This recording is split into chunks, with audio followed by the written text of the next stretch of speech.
也不见，曾许下的诺言却是那么遥远。你说过了再见，就再也不见。谁做谁的不必太亏欠。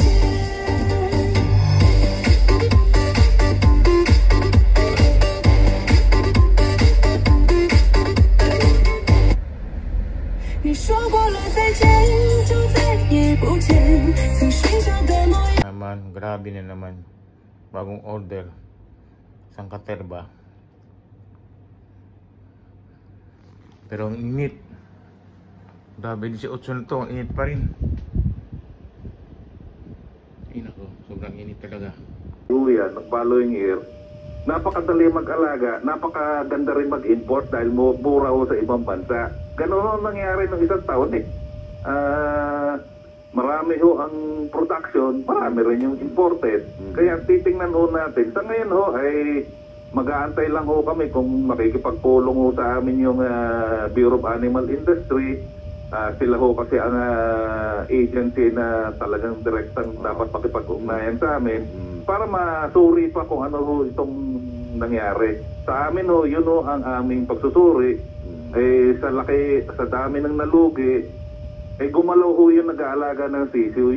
Kasi sa ngayon ho, kung tutuusin ho, yung mga broiler farmers, broiler raiser, nagkakandara pa ho na gusto magkarga kasi ang ganda ng presyo sa farm gate. Ang problema, agawan ho ngayon ng sisiw, yun ho ang kailangan na maunawaan ho natin. Pero kung sa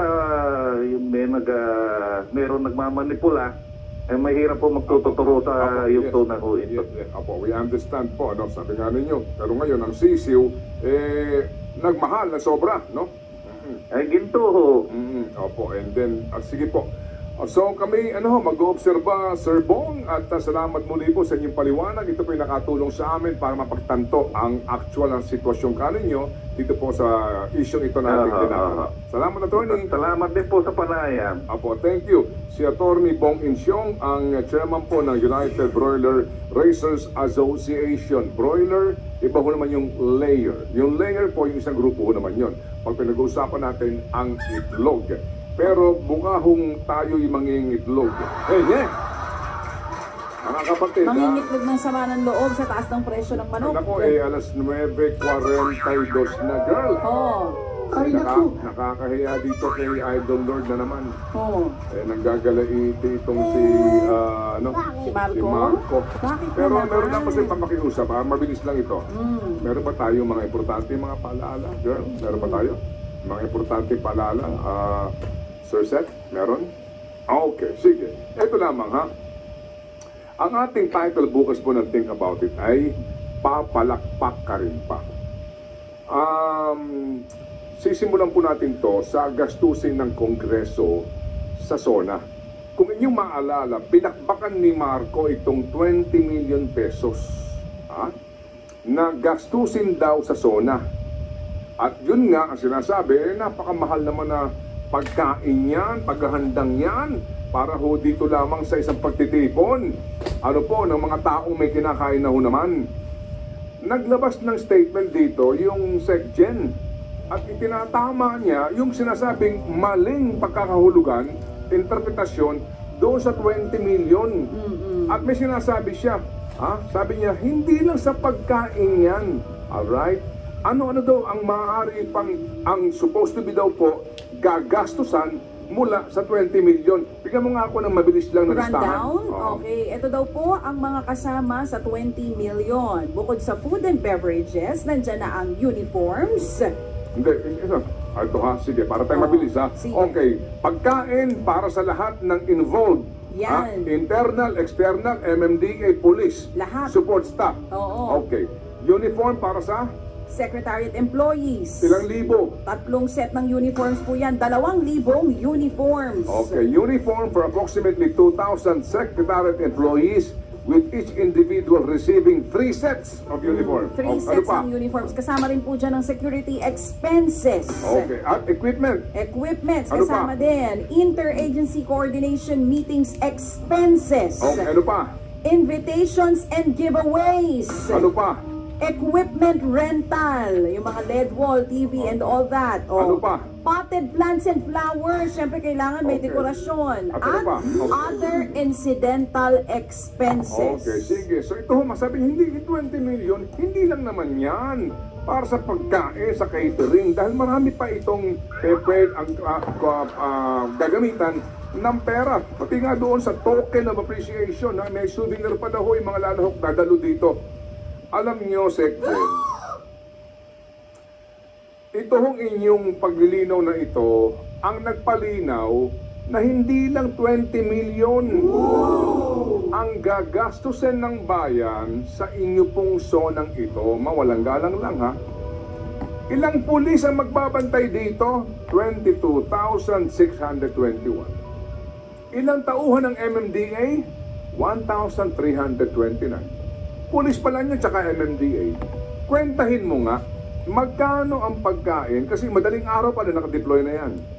Opo. Tama. At yan usually po, yan ay catered yan. Pack lunch yan. May merienda pa yan eh. Agahan, tanghalian, hanggang hapunan. 3 meals. Okay? Sa pulis na lang, papakain mo. Magkano bawat pulis? Kwentahin mo na. Ipagpalagay mo 500 piso. Kasi alam nga naman, bigyan mo yan ng ano. Di ba? 500 piso bawat tao. Dito pa lang po sa pulis, kalahati na po ng 20 million eh. Bigyan mo pa ng uniforme, 3 set, ang 2,000 tao. Pakainin mo pa lahat ng bisita ng mamahaling pagkain, ilan na ito? Lumalabas, higit 20 million. Diba? Kaya nga sinasabi ho natin dito ho sa ating think about it na ito, pag ho natin pinagtatanggol ito, lalo kang nababaon. Diba? Sa katotohanan, na higit 20 million. Yan lang po patikim natin dito. Kasi nga ang ating katanungan, bukas, ikaw, papalakpak ka rin ba sa zona? Think about it. Pulso ni Marco! Uy, basta Jong, basta kayo dyan. Parehong nararamdaman ko sa nararamdaman mo. Idol, ang lamig dito. Ayoko na pumasok at ang lamig ka. Gusto ko doon na lang ako magsalita sa labas ng opisina ninyo. Sige, Giniginaw go. ka ba? Go. Giniginaw ka? Sige, labas ka na. Ito na. Nandito na ako. Sabihin ko na ito. Kasama sa panalangin ng bawat isa sa atin ng maayos na kalusugan. Hindi ba? Kasama yan sa inyong dasal. I mean, Lord, kami po inyong bigyan ng magandang kalusugan. Abay, lalo na talaga dito sa ating bansa na talaga namang ubod ng mahal ma-ospital. Yung tipong magaling ka na bago ka pa lumabas ng ospital, pero abay, pagtingin mo sa iyong hospital bill, magkakasakit ka ulit. Kahit pa nga may yaman at mapipera na, o yun namang mga nakakaluwag sa buhay, umaaray na sa taas ng hospital bills dito sa Pilipinas. Papaano pa yung mga uring manggagawa? Hindi naman lahat may pambayad ng private health card, hindi ba? Kaya mas marami sa atin ay umaasa dito sa PhilHealth. 119 million members ang nakasandal sa PhilHealth in sickness and in health. Kaya naman, ay hindi maiwasang mag-init ang ulo ko dyan, tropa Nang malaman ko yung issue ng pag-divert nitong hindi mga nagamit na pondo ng PhilHealth sa unprogrammed fund, malinaw na parang violation yan ng Universal Healthcare Act, hindi ba? Attorney, that is unconstitutional. Parang illegal transfer, hindi ba? Kung kayo nalilito na, 89 ba o 90 billion pesos ang total ng gusto nilang bawiin na pondo sa PhilHealth. Uy, mga kapatid, may nauna ng transfer na 20 billion pesos nung Mayo Adjes. Kapit kayo, may kasunod pa iyan. May 10 billion pesos sa August 31. At 30 billion pesos sa October 16. May susunod pa next year. 30 billion pesos ulit. May sobrang pondo pala ang PhilHealth. Pero bakit kailangang ipasa pa sa national government gayong kakarampot lang ang naibabawas sa hospital bill ng kanilang paying members? Kasali ako dyan. Kahit kakarampot lang ang sweldo ko, pinipilit kong magtabi ng kaunti para may maihulog ako dyan sa PhilHealth na iyan para sa panahon na ako'y magkakasakit, mayroon akong masasandalan. Kaya naman, bakit hindi na lang dagdagan ng benepisyo ng contributors dahil kulang na kulang mula noon hanggang ngayon ang mga benepisyo namin? Hindi nga sapat ang maintenance medicines na nakukuha ng senior citizens. Yung mga dialysis patients ay walang pambayad sa kanilang weekly sessions. Nga isang kilala kong driver, tropa. Kung saan-saan ng mga mambabatas at politiko umiikot at humihingi ng referral, halos tumuhod at manlimos para lang matugunan yung kanyang pangangailangan sa kanyang sakit. Kung hindi kaya ng PhilHealth na dagdagan ng benepisyo, bakit din yun na lang bawasan ang monthly contributions namin? Ay malaking tulong yun. Lalo pa kanina, katatapusan ng interview nyo, hindi ba? Ang taas ng presyo ng manok. Gusto ko rin ng manok. Malaking tulong yan para sa mga uring manggagawa na matagal nang umaaray sa pataas na presyo ng mga bilihin. Pagkakaisa. Ako'y ginigigil nyo. At ng Alagang Kapatid Foundation. And speaking of Alagang Kapatid, nakatutok din sa atin ngayon si Ma'am Menchi Silvestre. Good morning po, ma'am. Salamat po na marami, ma'am. And yung ating mga lady guards, ang ating panawagan nga, dapat po naka-duty, no? Habang ito pong ating hinahanap sa mga pabida, sa mga gusto manalo po sa ating pabida sa Radyo 5. Sige, so hindi ho naman tayo aalis dito. Tayo po naman hanggang bukas nandito sa aming pagbabalik bukas. Okay, kinabahan ako. Akala ko dito na So, tayo. pwede ho tayong, kumbaga, magpatuloy po sa ating paghahanap sa mga bibida sa Radyo 5. And thank you very much din po sa ating mga gusto hong sumali sa ating What's on Your Mind. Definitely it's happening tomorrow bago po tayo mag-think about it. Tomorrow po ang ating think about it. Abangan niyo po. Sa akin po lamang ngayon pa lang, sinasabi ko na masakit po ito. Pero ito po ang katotohanan. Minsan, sadyang masakit ang katotohanan. Totoo. Alright. But the truth, kahit gano'n ka painful, will set you free.